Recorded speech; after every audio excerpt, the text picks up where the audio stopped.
Bienvenue dans ce numéro à la une qui reçoit un cadre du PPRD. Il est un des communicateurs de la majorité présidentielle. Rencontre des délégués de la SENCO, vous le savez, avec le chef de l'État, Joseph Kabila, le chef de l'État qui les demande bien sûr de poursuivre la médiation. On se pose cette question, jusqu'où et pour quelle finalité? Serge Kadima, merci d'avoir répondu à notre invitation. C'est moi qui vous remercie pour cette invitation. Je commence avec vous. Quand le chef de l'État, Joseph Kabila, dit poursuivre la médiation jusqu'à trouver la solution qui évite au pays de sombrer dans une profonde crise, ça veut dire quoi? Ça veut dire que le président de la République, Joseph Kabila, aujourd'hui, il continue à être constant. Constant pourquoi? Parce qu'il vous souviendrait que le 21 janvier 2001, le président de la République avait déjà annoncé les dialogues. Et donc, vous comprendrez par là que depuis 2001 jusqu'à aujourd'hui, le président Kabila, dans sa sagesse légendaire, il reste constant dans la recherche de la paix. Et ce n'est pas lui qui peut cracher aujourd'hui sur la paix. Et il continue à espérer, à croire que les filles et les fils de ces pays peuvent ensemble davantage se mettre autour d'une table et améliorer ce qui est déjà fait pour que nous puissions consolider ce que nous avons construit ensemble, c'est-à-dire la paix, la stabilité de nos institutions, la stabilité du cadrage macroéconomique, afin que nous puissions construire un avenir meilleur. Les mots prononcés par les chefs de l'État sont très forts. On sent les doutes, la peur. Je continue, je le parachève. Éviter au pays de sombrer dans une profonde crise. Alors, comme s'il est conscient qu'il faille négocier avec les rassemblements et non les premiers dialogues qui se tenaient à la Cité de l'Union africaine. Bon, peut-être que vous avez considéré les communiqués de la présidence comme un menu où vous avez choisi peut-être une seule partie et les restes des parties vous avez laissé. Le président de la République, dans les communiqués de la présidence, qui nous renseigne ce qui s'était passé lors de cette audience, il a dit qu'il restait accroché, sinon respectueux de la Constitution. Ça, c'est vrai. Il considérait l'accord de la Cité de l'OIA comme la seule feuille de route aujourd'hui par rapport à la crise que nous sommes en train de solutionner aujourd'hui.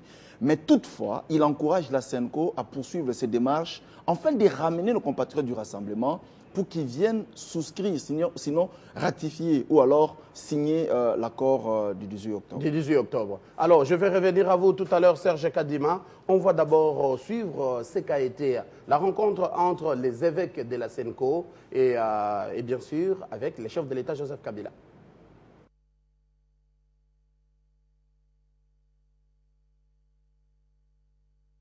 De la RDC. Cette mission leur avait été confiée par le président de la République, Joseph Kabila Kabange, en vue de rapprocher les points de vue des uns et des autres dans l'objectif de juguler la crise politique en RDC. Ce lundi 5 décembre 2016, une délégation de prélats catholiques conduite auprès de la haute autorité du pays par Monseigneur Marcel Outembi, président de la SENCO et archevêque de Kisangani, a conféré avec le chef de l'État, Joseph Kabila, afin de lui faire rapport des contacts pris avec les acteurs politiques qui ont pris part au dialogue à la Cité de l'Union africaine et ceux de l'opposition réfractaire au dialogue. Le président Kabila a invité les hommes de Dieu à aller de l'avant, selon Monseigneur Marcel Outembi. Nous avons été reçus par le président de la République. Il a été question de lui présenter, donner les nouvelles, les informations nécessaires et les rapports sur la mission de vos offices que nous accomplissons déjà depuis la fin du mois d'octobre jusqu'à ce jour. Nous avons été fortement encouragés par le président de la République à poursuivre cette mission pour l'intérêt supérieur de la nation. Il nous a formellement encouragés à aller de l'avant. Comme nous aurons bientôt nous allons produire aujourd'hui un communiqué conjoint qui vous dira de quoi il est question. Des accords entre la majorité, entre la majorité et l'opposition, à notre connaissance, non. Nous sommes au niveau de la mission de vos offices et nous ne pouvons qu'encourager de bonnes choses. Nous encourageons les uns les autres. Et tout porte à croire que après les échanges, les contacts que nous avons eus avec l'opposition et la majorité, je crois que les idées sont bonnes et les engagements sont pratiquement fermes à aller de l'avant pour trouver une solution consensuelle, une solution conjointe, pour faire sortir le pays de cette crise que nous connaissons. On revient sur ce plateau, M. Serge Kadima, communicateur de la majorité présidentielle. Comment se fait-il? Les chefs de l'État encouragent les évêques de la SENCO à poursuivre les dialogues. Et bien avant, il y avait ces fameux communiqués de la majorité présidentielle proclamant haut et fort l'échec de la SENCO. Un peu de contradiction? Pas du tout. Il n'y a pas de contradiction. Vous devez aussi savoir qu'il y a un temps politique et un temps politique. Et il y a aussi le président de la République comme père de la nation. Il est au-delà de la majorité présidentielle. Lorsque le président de la République reçoit la SENCO, il ne reçoit pas la SENCO comme autorité morale de la majorité. Il reçoit la SENCO comme la seule personnalité politique en République démocratique du Congo qui avait une large légitimité. Ce n'est pas une contradiction entre le chef de l'État et sa famille politique? Pas du tout. Là, il y reçoit la SENCO comme les garants de la nation, comme les pères de la démocratie dans notre pays. C'est-à-dire que le vendredi, la majorité présidentielle, sinon les délégués de la majorité présidentielle, ont constaté l'échec de la démarche de la SENCO. C'est-à-dire quoi? Il ne faut pas vouloir... Ça n'engage que l'AMP? Non, ce n'est pas que ça n'engage l'AMP. C'est-à-dire quoi? Nous, au niveau de la majorité présidentielle, nous nous sommes déjà inscrits dans une logique, celle des élections. Nous voulons aller rapidement aux élections. Alors, nous avons considéré, sinon nous avons observé une trêve, parce qu'il y avait des bons offices de la SENCO. Nous avions cru et on faisait confiance à la démarche que la SENCO rapidement devait nous ramener, sinon aller convaincre les compatriotes du rassemblement pour qu'ils viennent signer l'accord ou bien qu'ils viennent, s'il faut modifier ce qui est acceptable, afin que nous puissions ensemble construire ces pays. Nous puissions ensemble définir un plan social pour ces pays. Nous puissions ensemble amener ces pays vers un pays émergent, peut-être d'ici 2030 et à l'horizon 2050, un pays développé.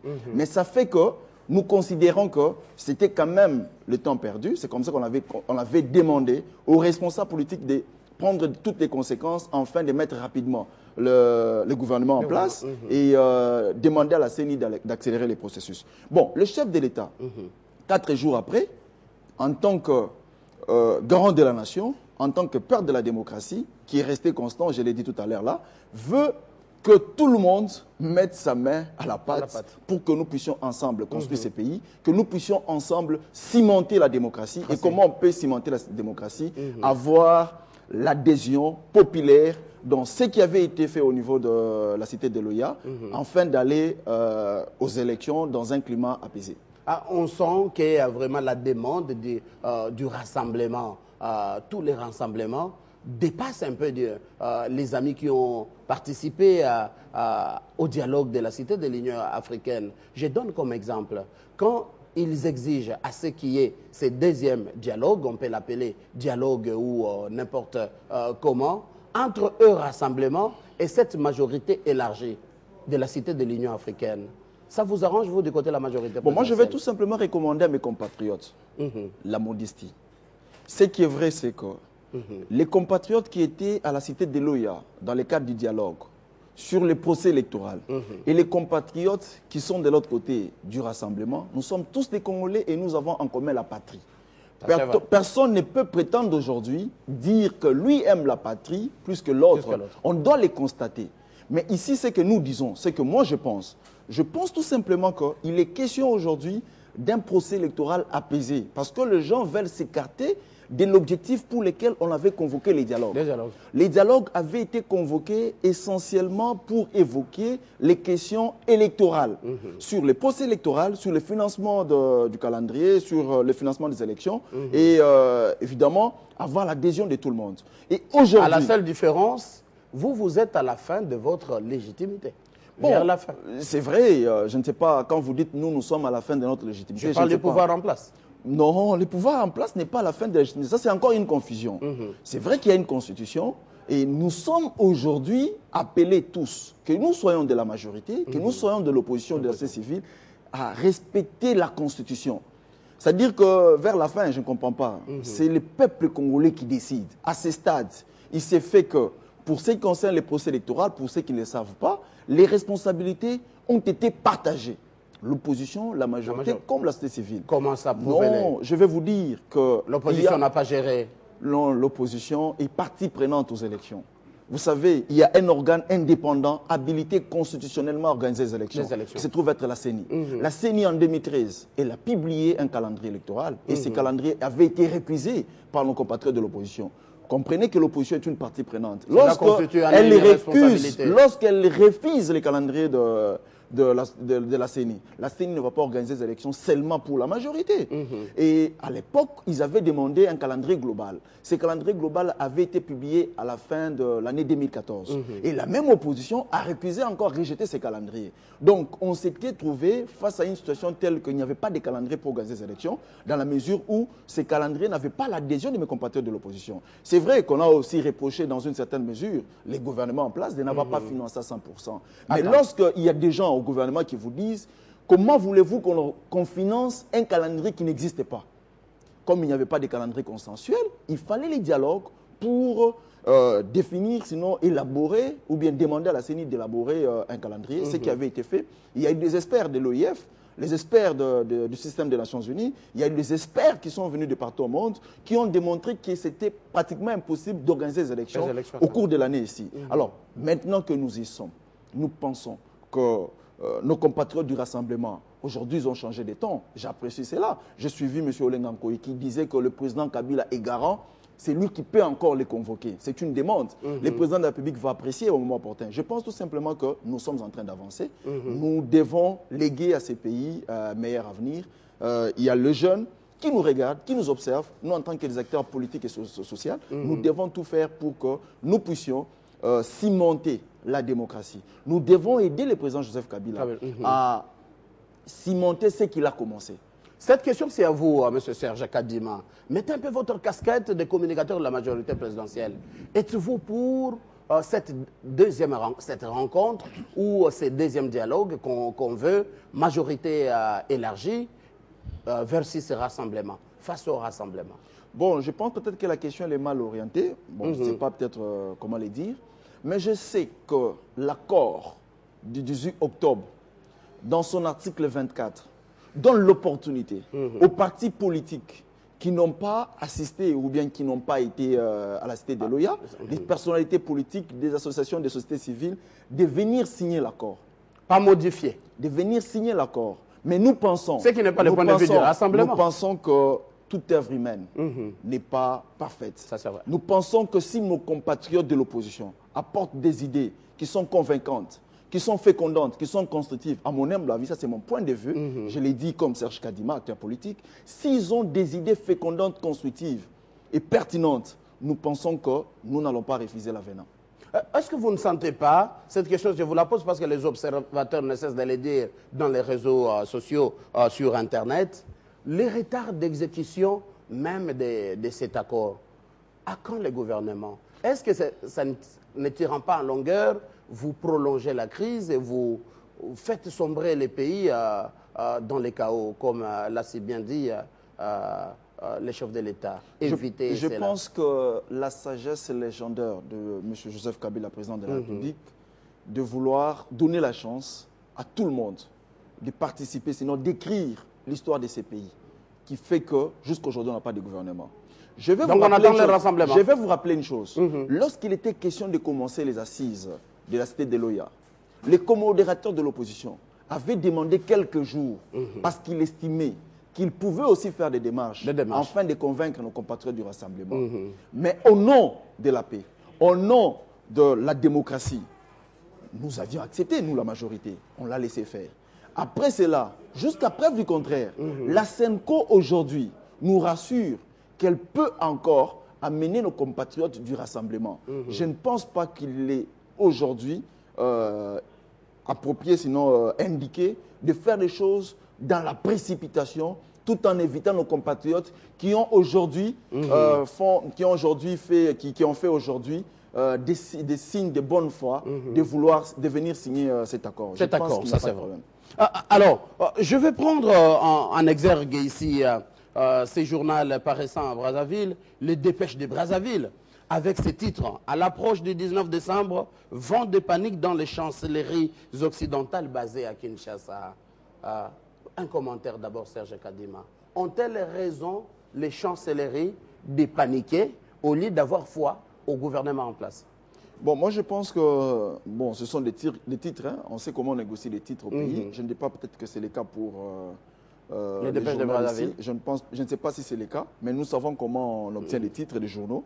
Mais j'aime bien dire ça. Hein. Mes enfants, il y a quelques jours, ils me disaient, papa, le Père Noël, il n'a pas oublié notre adresse, j'espère qu'il viendra les 24. Comme pour dire qu'après les 19, nous serons à Kinshasa, nous sommes en train de nous préparer pour fêter avec nos enfants. Les gens qui ont envoyé leurs enfants à l'étranger et veulent que nos enfants puissent vivre aujourd'hui ici au pays, je pense qu'ils se trompent. Ils se trompent, il n'y aura rien. Après les 19, nous allons nous réveiller, nous allons circuler normalement. Les 20 jusqu'au 31, nous allons fêter la bonne année. Est-ce que ce n'est pas fatal de dire qu'il n'y aura rien pendant que vous le savez, un groupe de Congolais, une majorité aussi comme vous de la majorité, n'est pas d'accord et déclare haut et fort, le 19 décembre, c'est la vérité, constitutionnellement, le mandat du président Joseph Kabila prend fin. Monsieur Mathieu, la majorité ne se décrète pas. Nous sommes majorité parce que le peuple congolais avait voulu que nous soyons majorité. Il y a dans ces pays... élections démocratiques. Dans ces pays, on a organisé 2 fois les élections. Et les projets de société que portait le président Joseph Kabila, que nous avons soutenu en 2006 et en 2011, a eu la faveur du peuple congolais. Donc nous sommes majorité parce que par la volonté du peuple congolais. On ne peut pas se décréter, comme vous dites, vous êtes majorité comme les autres sont majorité. Non, ils sont minoritaires. Et nous pensons que tous les jours qui passent, nous avons des adhésions massives dans notre rang. Et si nous partons aux élections, je suis convaincu que les projets de société que nous portons vont encore battre celui de l'opposition. Je pense qu'à ce stade, à ces jours, mes compatriotes de l'opposition doivent comprendre aujourd'hui que nous devons fournir des efforts. Nous devons nous mettre ensemble pour organiser les élections. Si mes compatriotes du rassemblement pensent encore que, ou bien pensent qu'ils peuvent nous renverser et devenir majorité un jour, qu'ils viennent ensemble, faisons route pour organiser de bonnes élections, afin que les peuples congolais se décident ensemble et c'est la meilleure façon de respecter un peuple. À vous entendre parler, ça veut dire au-delà d'un consensus ou d'un dialogue, c'est comme si vous maintenez toujours la même stratégie prônée par votre secrétaire général adjoint, l'honorable Chadari, Boutier-Totier. Moi, je ne suis pas, ce n'est pas ce que j'ai dit. Vous m'aviez posé une question qui n'a rien à voir avec la stratégie du secrétaire général adjoint Chadari, que je salue d'ailleurs en passant. Ici, vous m'avez posé la question par rapport à la date du 19, et vous avez même évoqué un journal qui est apparu à Brazzaville, qui parle de panique dans le chancellerie. Et c'est comme ça que je suis en train de démontrer que dans ces pays, il y a la majorité et l'opposition. Et cette majorité n'a pas été décrétée, n'a pas été déclarée, mais ça a été une majorité par la volonté populaire. C'est devenu comme des faits vraiment anodins. Quand on commence un reportage, à chaque grand événement de l'opposition, on assiste à un grand match sur la place triomphale, ici à Kinshasa. Le 19 décembre, qu'est-ce qui va se passer? Que prévoit la jeunesse de l'AMP? Ça fait combien de fois qu'il y a eu des matchs au terrain là-bas? 2, 3 fois. Je pense que jusqu'à donner une coupe. L'opposition qui n'est pas à mesure aujourd'hui de proposer autre chose à mes compatriotes, à nos compatriotes, s'arrange pour programmer leurs activités les jours que la police nationale a eu à programmer ses activités sportives. Nous pensons juste une coïncidence? Pas une coïncidence, c'était bien calculé par mes compatriotes de l'opposition. Un match qui commence de 6h à 18h? Mon frère ami, lorsqu'on organise un tournoi et qu'il y a plusieurs équipes, il y a 10 équipes par exemple, vous pensez que 10 équipes peuvent jouer pendant 2 heures du temps? Je ne pense pas. Moi, je suis sportif. Cette fois-ci, quand même, il n'y en aura pas les 19. Les 19, il y aura quoi? Les 19, c'est un jour qui est repris dans les calendriers 2016. Il n'y aura rien, je peux vous rassurer. Je peux vous rassurer qu'il n'y aura rien. Il n'y aura rien. Face au message qui court de gauche et à droite, vous êtes leader de jeunes, un des communicateurs de la majorité présidentielle, vous êtes du PPRD. Quel message vous avez à toute la jeunesse? Pas seulement la jeunesse de la majorité présidentielle. D'abord, c'est de féliciter tout sincèrement M. Adam Chaloué, un des communicateurs qui avait été élevé par le secrétaire général de la majorité, Aubin Minakou, au rang de coordonnateur de tous les jeunes de la majorité présidentielle. Voilà. C'est l'occasion pour moi de les féliciter en ligne sur Télé 50. Le message est passé. Le message est passé. Je pense qu'il a suffisamment des armes qu'il faut, il a suffisamment des arguments qu'il faut pour fédérer la jeunesse de la majorité présidentielle et également aller au-delà, c'est-à-dire que passer les messages de paix, parce que nous sommes en train de travailler pour le président Joseph Kabila, qui est lui-même un artisan de la paix. Serge Kadima, vous êtes communicateur de la majorité présidentielle, vous êtes cadre du PPRD. En tout cas, merci d'avoir répondu à notre invitation. C'est moi qui vous remercie, M. Mathieu. C'était votre émission à la une sur votre chaîne Télé 50. Très bonne continuation.